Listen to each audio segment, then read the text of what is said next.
I just want to re-emphasize that this really works. I mean, it really does work.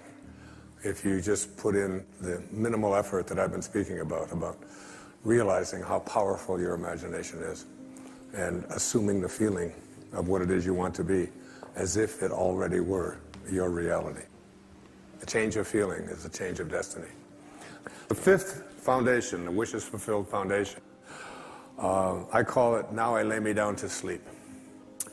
And it is about the most practical of all of the 5 wishes fulfilled foundations. This is something that you can do when the show is over, tonight, when you go to bed.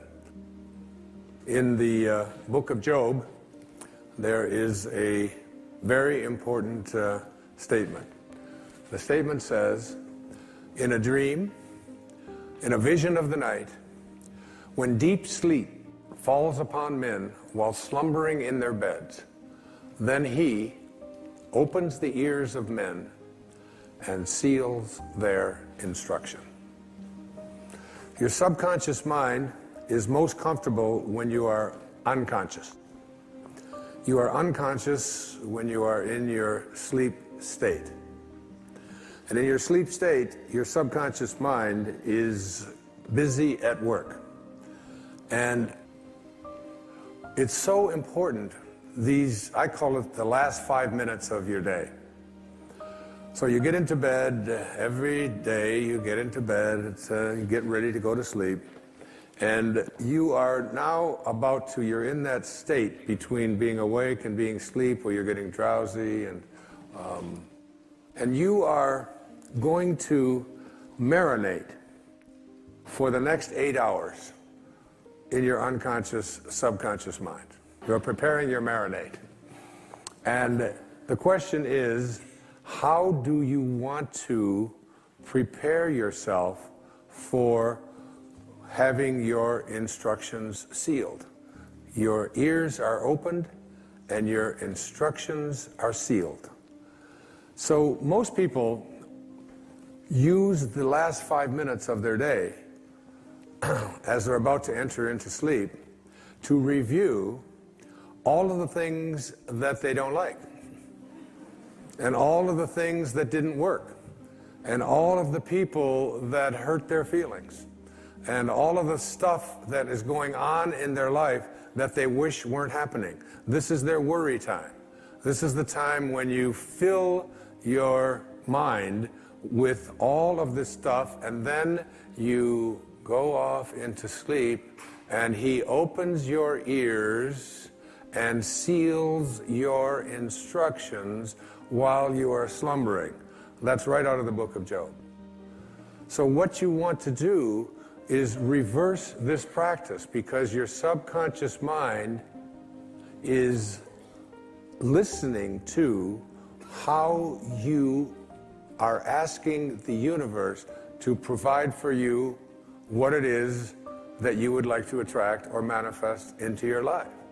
And if you fill your subconscious mind with all of the things that you don't want, that you don't like, that make you unhappy, that make you depressed, that make you worry, then your subconscious mind, which is impersonal, and remember, it can't make a distinction between what it is that you are feeling as a result of what you place into your mind or what is actually happening in your life. It doesn't distinguish one from the other. It's totally impersonal. It's just open to suggestion. And here you are suggesting to your subconscious mind, which will, when you awaken, you will align with the universal subconscious mind, the one mind. You know, there's millions of people out there in the world. There's millions of you watching this program. And you can see the difference between each and every one of you on the basis of your appearances. But there's only one mind. That's what the great spiritual texts all teach us. So now, if you program your subconscious mind to tell yourself, to go over all the things you don't want, all the things you don't like, all the things that shouldn't have happened, all the ways that you were mistreated, all about how terrible the economy is. And, you know, we live in a fear-based world. You want to shift away from that kind of consciousness and use the last 5 minutes of your day to program your subconscious mind with what you have placed into your imagination with your I ams. I am well. I say it to myself every night, especially when I get into that state, you know, that weird state where you're sort of half awake and you're half asleep, and you know you're heading towards that sort of that subconscious place. And I just remember what it says in the book of Job. I don't want my instructions sealed by going over, I am sick, I am poor, I am unhappy. I just say, I am content, I am lucky. When I wake up in the morning, I don't say, oh, good God, morning. It's the reverse. I say, good morning, God. You know, it's like being grateful rather than being in that place where the things that you don't want are what you have programmed your life to be. I always think of this as, you know, like you have a currency. And if I were to give you currency to go out and purchase what you want, and every place you went, you took this currency that you have to purchase what you want, and you purchase what you don't want, and then when you get home and you wonder why your house and your life is filled with everything that you don't want, it's because you're insane. That's just insanity. It is. I mean, why would you take the currency that you have to buy what you do, that's there for what you do want, and spend it on what you don't want? Well, the currency that you have for attracting into your life what you would like to have are your thoughts and your imagination and your I ams, your God consciousness. Why would you use it to say, I am unable, I am unlucky, I cannot, I will not? You're throttling, that's what it says in the I am discourses, you're throttling that great I am presence that is located within you. And so the last 5 minutes of your day, as you're about to marinate for 8 hours in your subconscious mind with your unconscious state, you want to go into that state, even if your senses tell you, oh, you're just fooling yourself and so on.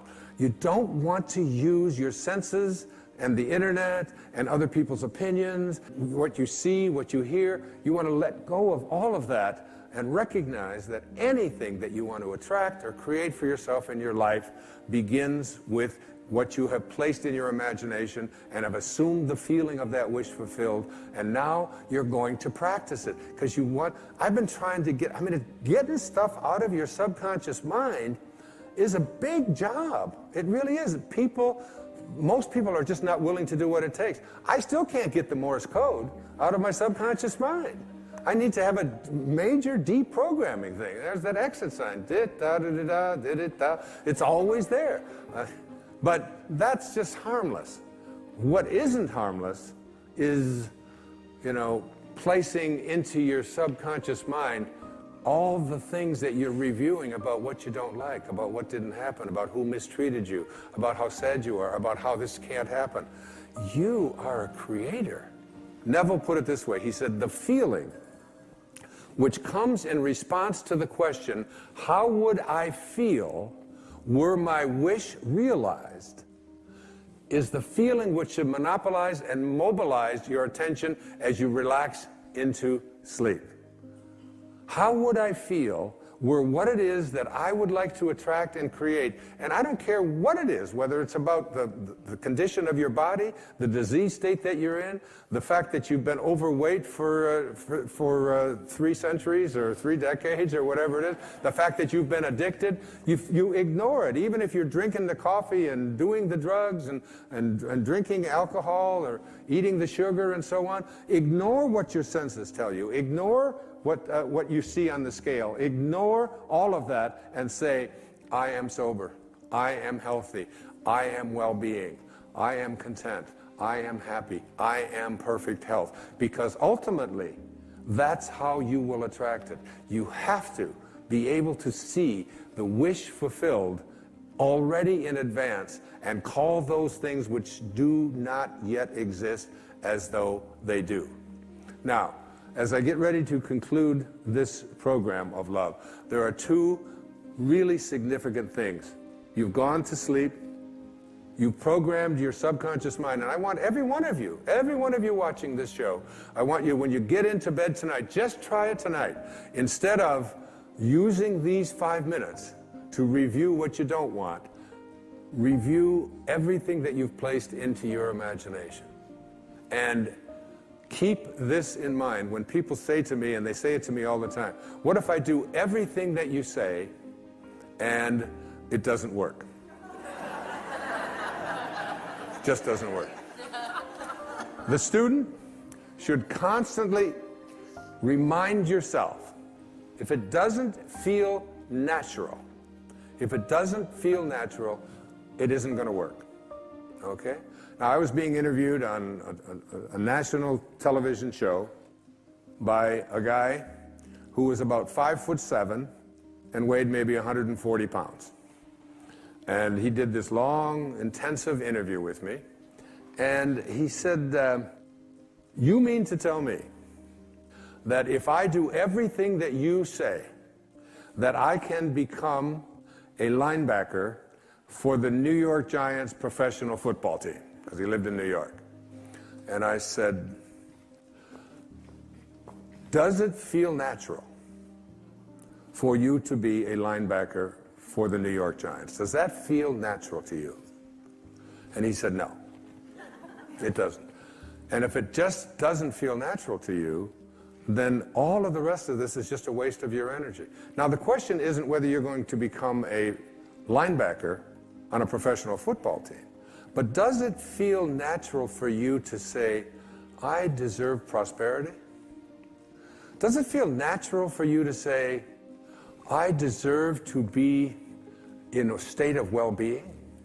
I deserve for my body to weigh exactly what I want it to weigh, what it is supposed to weigh? Does it feel natural for you to say, I am beautiful, I am strong, I am capable, I am loved? If it doesn't feel natural, you've got a real problem going with your subconscious mind. You've got a Morse code in there. Did I am fat. Did I am poor. I am unable. You have to start reprogramming your subconscious mind to say, I came from a place of well-being. I came from a place of perfect health. I came from a place of love. And I am well-being. I am wealth.